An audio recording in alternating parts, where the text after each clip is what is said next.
The death of Rob Reiner did not send shockwaves in the way Hollywood has grown accustomed to. There was no unified moment of praise, no sense of closure for a man who spent his entire life telling stories about dialogue, empathy, and human decency. Instead, there was a heavy, unsettled atmosphere, as if something had been left unsaid and perhaps would never be said. Amid the rapid headlines and the mechanical recitation of his filmography, Sally Struthers spoke in a markedly different way. She did not recall All in the Family as a fond memory. She did not talk about laughter, nor did she embellish the glow of fame. The first thing she said after Rob Reiner's death was, "I didn't just work with Rob, I grew up with him." Not a colleague, not a co-star, but someone who had grown up alongside him. What truly unsettled the public, however, was not what Sally said, but what she did not say. She implied that the final months of Rob Reiner's life were nothing like the public image. No lights, no victories, only a prolonged state of pressure, exhaustion, and silence. Rob Reiner paid a price for protecting others, a price that, even at the end of his life, was never named. As Sally Struthers put it, "One day the full truth will come out, but it won't come from me." So what was Rob Reiner hiding? And why was the woman who had been closest to him since his earliest years the one to draw the firmest boundary of silence? The answer does not lie in his death, but in a relationship formed very early on, where talent, pressure, and suffering quietly ran side by side for decades. That relationship did not begin as a choice. It began when both of them were too young to understand that early years can become a burden carried for an entire lifetime. When All in the Family began filming, Sally Struthers was only in her early 20s, and Rob Reiner was not yet the man who would later become a powerful director or a symbol of humanistic cinema. They did not walk onto the set as stars. They walked in as children who had just left their families, thrown headfirst into an environment where personal emotions had to learn how to stay silent. On set, Rob Reiner was already family. He carried the weight of a famous name, of invisible expectations, of having to prove that he did not exist merely because of a legacy.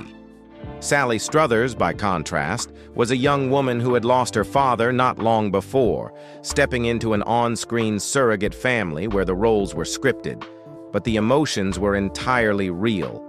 In the space between the script and real life, the two of them collided every day, not through grand confessions, but through shared routines, rehearsing lines, waiting for the lights, sitting quietly during brief breaks. Carol O'Connor and Gene Stapleton may have been the parents on screen, but for Sally, Rob was the true generational companion, the one who understood what it felt like to grow up in front of the camera with no time to prepare. Rob rarely called Sally by her name during rehearsals.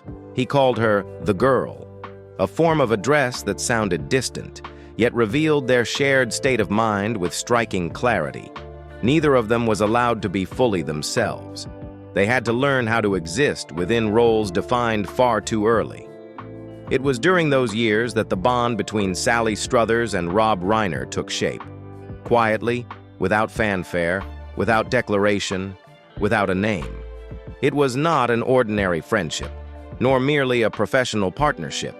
It was the attachment of two people growing up together in a space where emotions were constantly restrained, where each learned to conceal what they carried inside. And it was precisely that silent beginning that forged a lasting bond, one that, decades later, made it impossible for Sally Struthers to speak of Rob Reiner as just another professional memory. Sally Struthers' understanding of Rob Reiner did not come from long conversations or private confessions. It came very early, starting at the audition itself, in a moment when power, personal emotion, and television logic collided in their rawest form. Before All in the Family ever aired, when the episodes were already shot, but no one knew whether the show would survive, Sally carried a deeply human doubt. Weeks after the series shot straight to #1, during what seemed like an ordinary camera blocking session, She walked over to Norman Lear, who was standing at the edge of the set observing everything, and finally asked the question she had been holding since the very beginning. "Norman, remember when I auditioned for this?" Lear immediately understood what she meant. At the time, the role of Gloria had come down to 4 finalists. One of them was Penny Marshall, the woman Rob Reiner was living with and would soon marry. And in every final audition, Rob had been present, improvising scenes with the actresses in front of rows of network executives in suits. Sally voiced the doubt that had lingered inside her.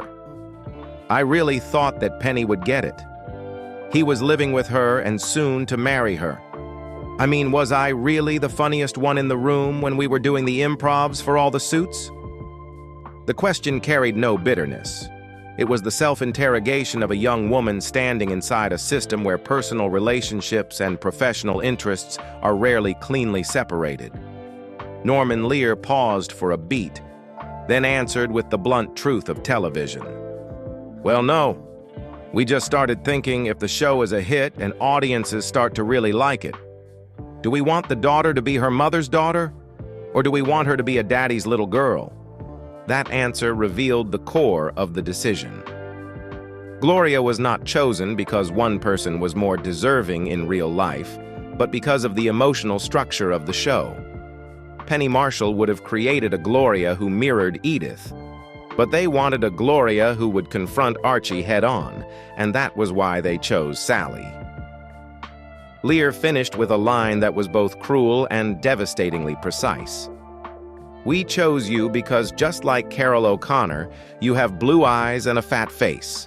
Sally replied simply, "Okay, thanks, I think." But that moment changed how Sally understood Rob Reiner. He might have been biased. He might have been more comfortable acting opposite Penny, but he did not control the final decision, and he did not bend it for personal reasons. Rob remained silent throughout that entire process. And to Sally, that silence was not indifference. It was the first sign of a man who carried things he could not speak aloud. From that audition onward, Sally Struthers and Rob Reiner entered a relationship that did not need a name. Not intimate in a personal sense, but close enough to understand each other on set without explanation. They knew when to yield the rhythm, when to push the emotional tension, and when simply standing still would allow the other to shine. In All in the Family, Gloria Stivic and Mike Meathead were not an easy couple. They argued constantly. They clashed over family, politics, dinner table conversations, and issues larger than either of them. But it was precisely that friction that made the relationship feel real, unpolished, unperformed. And because it felt so real, boundaries began to blur. Audiences stopped seeing 2 actors working together. They saw familiarity, chemistry, silences not written into the script, reactions arriving before the lines. Gloria and Mike didn't feel acted. They felt lived. And from there, rumors emerged. On-screen closeness was pulled into real life. The ease with which Sally and Rob read each other in scenes was assigned another meaning. Not because there was evidence, but because Hollywood has always been inclined to interpret intimacy in the simplest way. Yet the way both of them responded was consistent. No avoidance, no exploitation, no ambiguity designed to feed attention. For years, Sally Struthers and Rob Reiner said the same thing. There was no romantic relationship between them. Only professional trust, and the sense of safety that comes from knowing your partner will not distort the emotional truth of a scene. Rob Reiner continued to stay silent, as he always did about his private life. Sally Struthers continued to work, letting the performances speak for themselves. The rumors did not disappear overnight, but they slowly lost their weight in the face of a more enduring truth. They were bound by understanding, not by need. After All in the Family, Sally Struthers did not step out of the spotlight in the way a star usually does after losing a career-defining role. She stepped out like someone who had lived too long at high intensity, where every line of dialogue was not just performance, but a direct collision with American society, with politics, with conflicts that television had never spoken about so openly before. Gloria Steinem did not merely define Sally's career. It wore her down in a way only those who grow up inside a single role can truly understand. Sally Ann Struthers was born in 1947 in Portland, Oregon, into a family with no ties to the entertainment industry. Her childhood carried little nostalgia.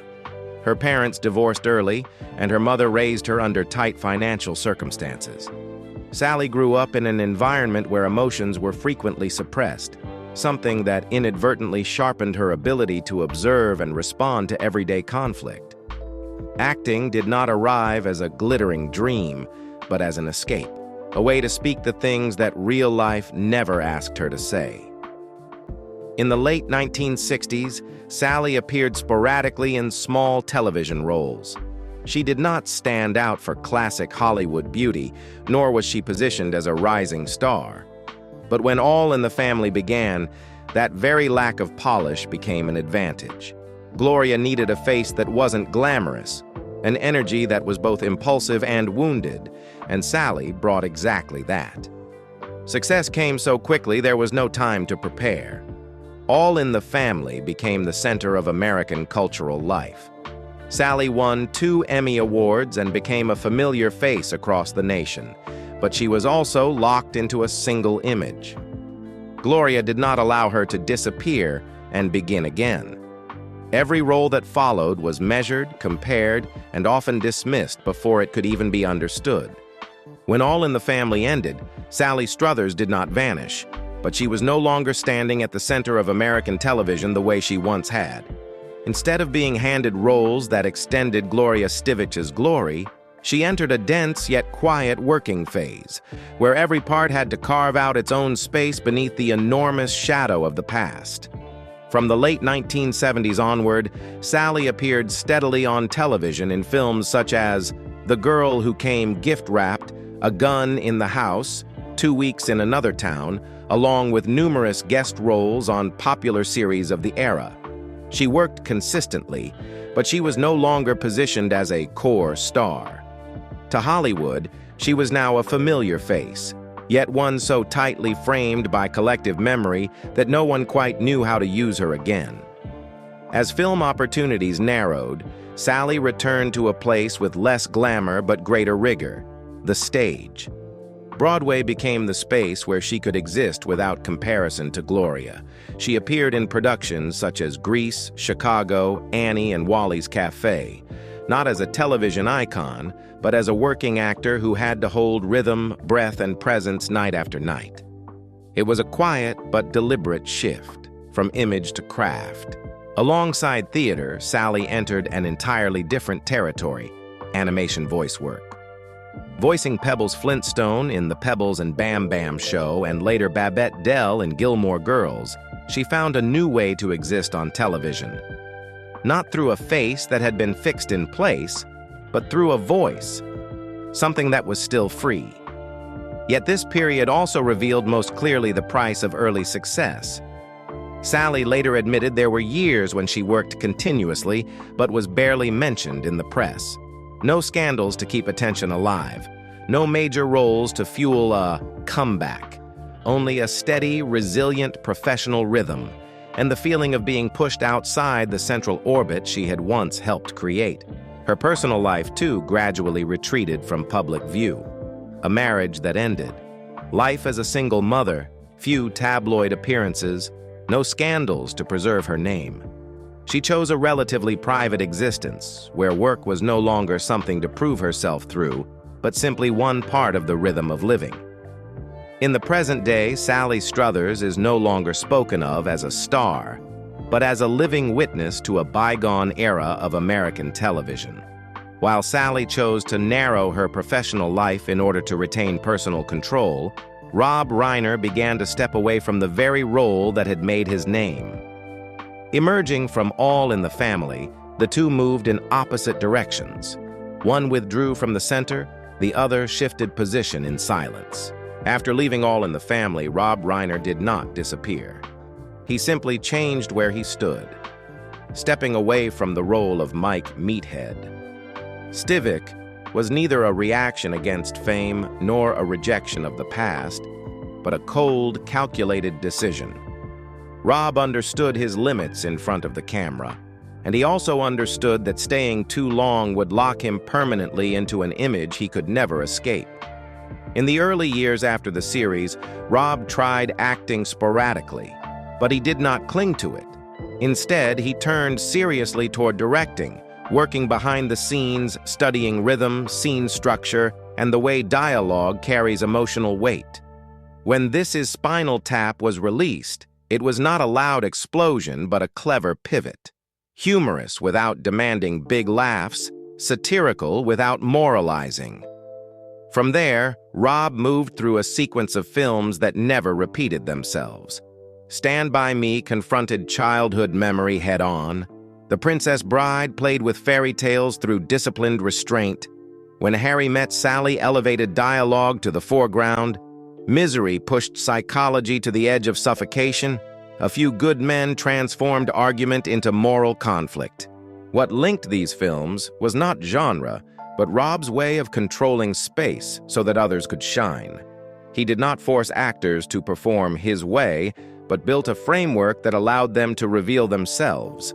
That approach gradually earned him a reputation as an ethically safe director, someone actors trusted not to exploit their emotions or turn them into tools. Alongside his filmmaking, Rob built Castle Rock Entertainment, creating an ecosystem where story took priority over the personality of the creator. In his personal life, Rob Reiner did not live according to the rhythm the public tends to assign to powerful directors. He did not cultivate an image of the model father in the media, nor did he speak about his family as part of a personal brand. Most details involving his children were kept to a minimum, not out of distance, but because he believed family could only survive if protected from constant outside scrutiny. This was especially evident in Rob's relationship with his son, Nick Reiner. From early on, Nick did not enter life with the posture of a Hollywood heir. There was no direct leap into the spotlight, no pre-paved path. Instead came a long, fragmented journey marked by repeated collisions, where addiction and mental health struggles gradually became central to Nick's life and the most enduring challenge Rob faced as a father. Those close to the Reiner family have described Rob as never framing his son's condition in moral terms. He did not speak of right and wrong, nor did he use the language of punishment. To Rob, it was illness. And illness has no quick resolution, no single cure. Only a recurring cycle, treatment, hope, relapse, and a return to the starting point. Nick went through multiple rehabilitation attempts. Each time, Rob was present, quietly, without declarations, but never absent. That presence was not heroic in tone. It was wearing. It stretched on in silence. Rob continued to make films, attend meetings, and appear where necessary, but the inner life of the family existed in a constant state of vigilance. No one allowed themselves to fully believe in stability. Every pause could signal the approach of another fall. For Rob, fatherhood in this phase was not about leading the way, but about keeping his child from slipping out of the world altogether. In 2015, Rob and Nick worked together on Being Charlie. On the surface, it was an independent film about addiction. At a deeper level, it was a rare moment in which father and son stood side by side within the same language, the language of cinema. Nick wrote the script, Rob directed, not to heal and not to make the pain public, but to articulate something they both understood. Addiction is not a single fall, but a prolonged state of living. The film did not create a turning point for Nick, but it showed Rob choosing the approach he had always favored. No instruction, no imposition, only the creation of space for his son to exist within his own truth. For many years, Rob Reiner continued to uphold that choice, protecting his son from public judgment, even when it meant absorbing the pressure himself. He did not explain. He did not argue with public opinion. He did not construct a narrative of the devoted father to invite sympathy. To Rob, Fatherhood was not something that needed to be validated. It was a quiet obligation, sustained over time and without reward. In the days following Rob Reiner's death, what unsettled many people was not what Sally Struthers said, but the fact that she had remained silent for such a long time beforehand. When she finally spoke, she did not recount events in chronological order, nor did she make specific accusations. Sally confirmed only one thing. The final months of Rob's life bore no resemblance to the image seen from the outside. She mentioned a lunch a few weeks before his death, the last time they met, and described Rob not as the energetic man people knew, but as someone withdrawn, exhausted, and living in a prolonged state of vigilance. Sally said she chose silence during that period, not because she failed to notice something was wrong, but because she believed there were fears belonging to a father that could not be spoken for him. Only after Rob was no longer there to protect his own story did she accept breaking that silence, not to draw conclusions on anyone's behalf, but to affirm that the ending was not a sudden rupture, but the stopping point of a long condition marked by fear, exhaustion, and isolation. It is within that context that Sally Struthers' posthumous remarks carry their unusual weight. When she spoke of fear, exhaustion, and silence, she was not speculating. She was speaking from the position of someone who had watched Rob live for many years under a nameless strain, where fatherhood was no longer a role, but a continuous vigil, without days off. What followed did not unfold like a cinematic shock. There was no clear climax, no sharply defined before and after. The deaths of Rob Reiner and his wife, Michelle Singer Reiner, were discovered on an afternoon when Hollywood itself was functioning as usual. Meetings, shooting schedules, end-of-year gatherings. That very normalcy made the reality feel heavier. On December 14, 2025, at the couple's private residence in Brentwood, Los Angeles, a double homicide occurred without any publicly visible warning signs. That afternoon, Hollywood continued its routine: year-end production schedules, meetings, holiday parties.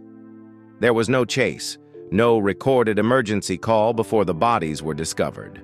The first person to discover the scene was Romy Reiner, the daughter of Rob and Michelle Singer Reiner. When the Los Angeles Police Department arrived, both victims were already deceased. According to preliminary findings from the Los Angeles County Medical Examiner's Office, the cause of death for both Rob Reiner, 78, and Michelle Singer Reiner was multiple sharp force injuries. The scene showed no indication of accidental death or suicide. The case was immediately classified as homicide. The Brentwood residence was sealed, and the case file was transferred directly to the LAPD Homicide Division. There was no evidence of timely medical intervention. The estimated time of death placed the incident before any life-saving measures could have been attempted. Forensic details indicated repeated, direct attacks, not a single wound or an unintended situation. Within hours of the initial confirmation, an official suspect was announced: Nick Reiner, 32, the victim's son. Nick was arrested the same day the bodies were discovered and was denied bail. Prosecutors subsequently charged him with 2 counts of first-degree murder, with aggravating factors including the use of a knife and the killing of multiple victims. Under California law, a conviction could result in life imprisonment without parole, or the death penalty, depending on prosecutorial decisions. Nick Reiner's first court appearance was brief and procedural, following confirmation that he was medically fit to appear before a judge. Prior to the hearing, the judge ordered a ban on media photography and video recording of the defendant. Nick sat in a restricted area, out of public view, wearing a thick blue protective jumpsuit used for detainees considered at risk of self-harm. He made no statement regarding the case and showed no notable reaction. The only words he spoke in court were, "Yes, Your Honor," when confirming his waiver of the right to a speedy trial. The hearing concluded in under a minute, with no plea entered and no substantive legal arguments presented.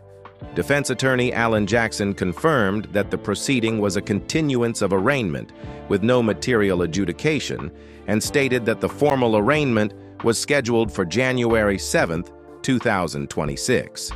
Pending that date, Nick Reiner remains detained at the Twin Towers Correctional Facility under strict medical supervision without eligibility for bail. Nick's personal background was quickly corroborated through multiple independent investigative sources. He has a long history of substance abuse, along with mental health issues that had required repeated treatment. Media reports noted that on the night before the killings, Nick had argued with his father at a party, and concerns about his behavior had previously been raised by family members.